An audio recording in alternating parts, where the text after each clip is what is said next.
बिहार में मंगलवार को नए सीएम फेस का ऐलान होगा। बीते 20 साल से बिहार के मुख्यमंत्री रहे नीतीश कुमार इस्तीफा देंगे। अब वो राज्यसभा के सांसद बन चुके हैं। नीतीश के नेतृत्व में कैबिनेट की अहम बैठक होगी। इसके बाद जेडीयू विधायक दल और बीजेपी विधायक दल की बैठक होगी। नीतीश राजभवन जाएंगे, राज्यपाल को अपना इस्तीफा सौंपेंगे और फिर एनडीए विधायक दल की बैठक में एक नए मुख्यमंत्री की चेहरे पर मुहर लगेगी। केंद्रीय मंत्री शिवराज सिंह चौहान नए सीएम के नाम की घोषणा करेंगे। बीजेपी ने उनको अपना पर्यवेक्षक बनाया है। वहीं कल सुबह 11 बजे राजभवन में नए मुख्यमंत्री का शपथ ग्रहण होगा। लेकिन इस वक्त सबसे बड़ा सवाल यही है कि सीएम पद की शपथ कौन लेगा और मंत्रिमंडल का हिस्सा कौन कौन बनेगा। नमस्कार, मैं हूं आकांक्षा और आप देख रहे हैं न्यूज 18 का डिजिटल प्लेटफॉर्म। 15 अप्रैल 2026 बिहार में भाजपा के लिए बेहद बड़ा दिन होगा। पहली बार बीजेपी के किसी नेता को मुख्यमंत्री पद की शपथ लेने का मौका मिलेगा। गृह विभाग और विधानसभा अध्यक्ष पद भी भाजपा के पास होगा। जेडीयू को डिप्टी सीएम पद मिलेगा और सूत्रों के अनुसार माना जा रहा है कि नए कैबिनेट फॉर्मूले के अनुसार भाजपा जदयू के 15-15, चिराग पासवान के एलजेपी के 2 और जीतन राम मांझी की पार्टी हम और उपेंद्र कुशवाहा की पार्टी आरएलएम के एक नेता मंत्री बन सकते हैं। संभावना ये जताई जा रही है कि 15 अप्रैल को सीएम और डिप्टी सीएम पद के दावेदार शपथ लेंगे। अन्य मंत्रियों का शपथ ग्रहण बाद में हो सकता है। सबसे पहले आइए आपको बताते हैं कि सरकार का फ्रेश फॉर्मूला क्या है। देखिए, बिहार में भाजपा पहली बार बड़े भाई की भूमिका में सत्ता संभालने जा रही है और भाजपा के सूत्रों की माने तो पार्टी अब बराबरी की नहीं बल्कि बड़े भाई की भूमिका में ही दिखेगी। इसकी झलक 15 अप्रैल को बनने वाली नई सरकार में नजर आ सकती है। नए मंत्रिमंडल में 15-15 का फॉर्मूला लागू होगा, मतलब जदयू कोटे से 15 बनेंगे और भाजपा के हिस्से से 15 मंत्री नई कैबिनेट में शामिल हो सकते हैं। डिप्टी सीएम पद जदयू को मिलेगा। नई सरकार में जदयू की भूमिका छोटे भाई में बदलने जा रही है। 20 साल तक जदयू ने बड़े भाई की भूमिका निभाई, वो सरकार चला रही थी। बीजेपी के खाते में सीएम, स्पीकर, गृह मंत्रालय, ये बड़े बड़े पद आने वाले हैं। तो ऐसे में भाजपा ने जदयू को जोर का झटका धीरे से दिया है। नई सरकार में जदयू के हाथ से सीएम की कुर्सी झपट ली। इसके बदले पुराने फॉर्मूले वाली कुर्सी भी नहीं आने दी जा रही है। जदयू को स्पीकर पद नहीं मिलेगा, भाजपा इसे अपने पास ही रखेगी। जदयू पहले ही गृह विभाग से हाथ धो चुकी है। भाजपा नई सरकार में गृह मंत्रालय भी अपने पास रखेगी। पार्टी के बड़े प्रोफाइल के एक नेता के नाम नहीं बताने की शर्त पर उन्होंने ये बताया है, सूत्रों के मुताबिक, कि भाजपा स्पीकर और गृह विभाग जदयू को नहीं देने जा रही है। गृह मंत्री अमित शाह और जदयू के शीर्ष नेतृत्व के बीच डील फाइनल भी हो चुकी है। विभागीय प्रोफाइल में बदलाव के संकेत भी मिले हैं। नई सरकार में मंत्रियों के विभागों में बड़े बदलाव देखने को मिल सकते हैं। सूत्रों के अनुसार कई मंत्रियों के विभाग बदले जाएंगे। जदयू सूत्रों की माने तो मौजूदा फॉर्मूला के पोर्टफोलियो में बदलाव होगा। भारी भरकम और पावरफुल मिनिस्ट्री भाजपा के हाथों में होने की संभावना है। अब आपको भी ये बताते हैं कि फिलहाल जो मौजूदा सरकार है बिहार की, उसका फॉर्मूला क्या है। तो देखिए, अभी मौजूदा सरकार में कुल 26 मंत्री हैं सीएम को मिलाकर। इनमें भाजपा के 13 हैं और जदयू के 9 मंत्री शामिल हैं। एलजेपी के 2 और हम और आरएलएम के एक मंत्री हैं। जदयू से 6 और भाजपा से 5 मंत्री पद खाली रखा गया है। नितिन नवीन मंत्री बने थे, लेकिन भाजपा अध्यक्ष चुने जाने के चलते उन्होंने इस्तीफा दे दिया था। नियम के मुताबिक बिहार में मंत्रियों की अधिकतम संख्या 36 हो सकती है। विधानसभा अध्यक्ष पद और गृह मंत्रालय भाजपा के पास है।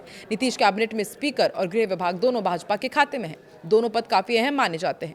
गृह मंत्री पावर के लिहाज से सबसे महत्वपूर्ण है, तो स्पीकर पद सियासी रूप से। भाजपा ने केंद्रीय मंत्री शिवराज सिंह चौहान को भाजपा विधायक दल के चुनाव के लिए पर्यवेक्षक बनाया है। उनकी देखरेख में बिहार के नए मुख्यमंत्री चुने जाएंगे। जो भाजपा विधायक दल का नेता होगा वही मुख्यमंत्री होगा।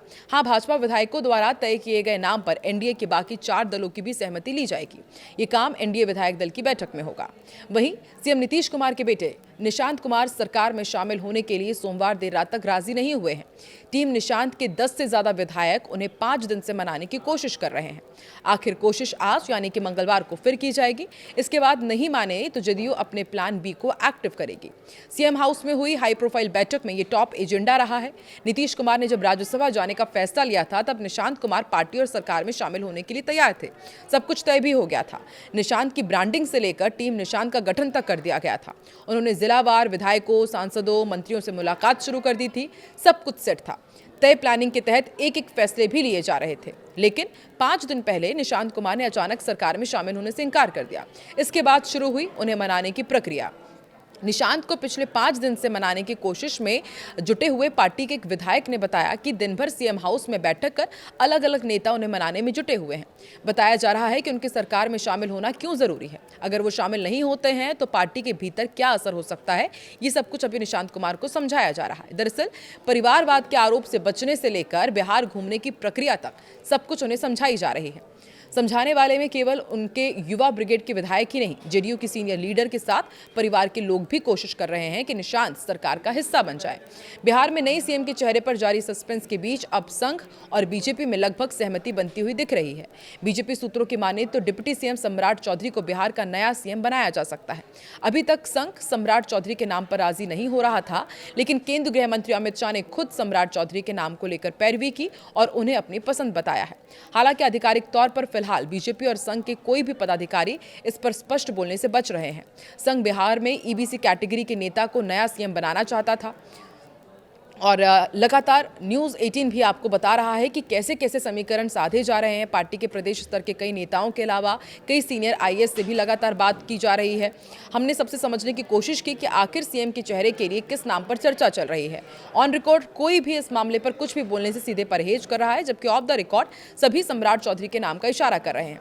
इसके साथ ही ये भी दावा किया जा रहा है कि एनडीए के विधायक दल की बैठक में नीतीश कुमार ही बिहार के नए सीएम की घोषणा करेंगे। अप्रैल के तीसरे सप्ताह की किसी तारीख को की आधिकारिक घोषणा हो सकती है। सम्राट चौधरी कोयरी समाज से आते हैं, नीतीश कुमार कुर्मी हैं और इन दोनों को बिहार की सियासत का लवकुश कहा जाता है। राज्य में इन दोनों कोयरी और कुर्मी समाज की आबादी करीब 7% है। इसमें कोयरी 4.21 और कुर्मी 2.87% है। इन्हीं के दम पर नीतीश कुमार अपनी राजनीति करते रहे हैं। ऐसे में अगर सम्राट चौधरी को बीजेपी को आगे बढ़ाती है तो नीतीश का ये वोट बैंक उनके पास जा सकता है। इसलिए बीजेपी बिहार में लगातार गैर यादव ओबीसी को साधने का भी कोशिश कर रही है। इस समीकरण में सम्राट चौधरी बिल्कुल फिट बैठते हैं। कोयरी बिहार में यादव के मुकाबले एक मजबूत पिछड़ी जाति मानी जाती है। देखिए, तमाम समीकरण इशारा कर रहे हैं कि शायद सम्राट चौधरी बिहार के नए सीएम हो सकते हैं, लेकिन कई दूसरे नाम हैं जो इस रेस में उनके साथ मुकाबले से उन्हें टक्कर दे रहे हैं। तो ऐसे में आपको क्या लगता है, मंत्रिमंडल में इस बार किस किस को जगह मिलेगी, बड़े पद कहाँ जाएंगे और सीएम का पद किसे मिलता है? कमेंट सेक्शन पर अपनी राय जरूर दें।